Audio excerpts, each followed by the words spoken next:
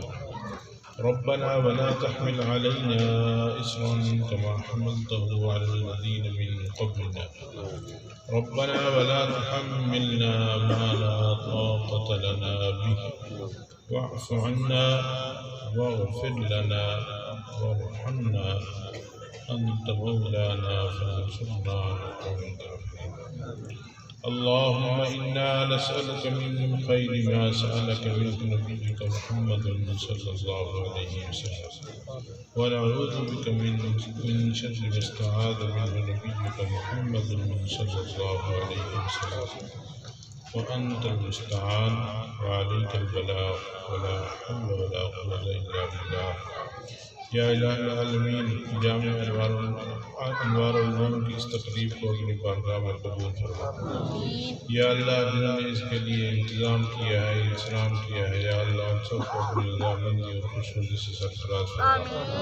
اور جن طلباء عزیز کی یہاں تکمیل ہوئی ہے بخاری شریف کی اور قرآن پاک کی، یا اللہ ان کو بھی اپنی رضامندی اور خوشنودی سے سرفراز فرما۔ یا اللہ اس ادارے کو زندگی رات چنا ترقی عطا فرما۔ اس کی جو رپورٹ پیش کی گئی ہے اور ان کے لیے جو مشکلات ہیں، یا اللہ ان سب میں آسانیاں پیدا فرما اور ان کی حکمت کو اپنی بارگاہ میں قبول فرما۔ یا الہ العالمین ہمارے ملک پاکستان کی حفاظت فرما، اس کو داخل خارجی فتنوں سے محفوظ فرما اور اس کی حفاظت فرما۔ یا اللہ پاکستان کے اندر جتنے بھی دینی جامعات ہیں، مساجد ہیں، مدارس ہیں، دینی قیادت ہے، دینی شخصیات ہیں، یا اللہ سب کو اپنی رضامندی اور خوشنودی سے سرفراز فرما اور ان کی حفاظت فرما۔ یا الہ العالمین تمام مریضوں کو شفاء کاملہ عاجلہ مستمرہ نصیب فرما۔ جو ہمارے حضرات بڑے اس سال فوت ہو گئے ہیں، باقی احباب جو اس دنیا سے قضا فرما گئے ہیں، یا اللہ ان سب کی مغفرت فرما اور ان کے قبور کو منور فرما اور پسماندگان کو قبر جمیل عطا فرما۔ یا اللہ جن گھروں میں اولادیں ہیں ان کے نصیب اچھے فرما اور جن گھروں میں اولادیں نہیں ہیں ان کو اولاد کی نعمت سے سرفراز فرما۔ یا الہ العالمین جن گھروں میں اولاد نرینہ نہیں ہے، یا اللہ ان سب کو اولاد نرینہ عطا فرما۔ یا اللہ ہمارے حال پہ رحم فرما، اس تقریب کے برکت سے ہماری مغفرت فرما، بخشش فرما۔ اللہم احسن عاقبتنا فی الامور کلها واجرنا من خزي الدنيا وعذاب الآخرة۔ اللهم اصلح في ديننا وواسع في دارنا وبارك في رزقنا۔ سبحان ربك رب العزة عما يصفون وسلام على المرسلين والحمد لله رب العالمين آمين برحمتك يا رب۔